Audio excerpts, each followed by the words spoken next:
Hii ni moja ya iconic picha kutoka kwake Viktor Gyökeres. Moja ya picha ambayo itadumu miaka na miaka. Yaani ni picha fulani hivi ambalo kwanza akilikumbuka anawapeleka timu yake ya taifa Sweden katika World Cup 2026.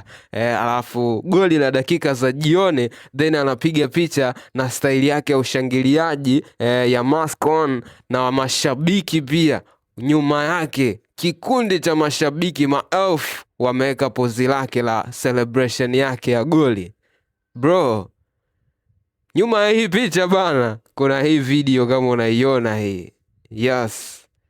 Inaonekana photographer anapewa maelekezo kabisa na Viktor Gyökeres, wapange mashabiki waweke staili yangu ya ushangiliaji, then mimi nitakaa hapa kwenye ubao wa matangazo hapa, alafu tutakula pozi moja safi, alafu wewe zingatia engo tu hapo. Bro, ili picha atatamba nalo sana miaka na miaka, yani itabaki kuwa iconic moment sana katika maisha ya Viktor Gyökeres.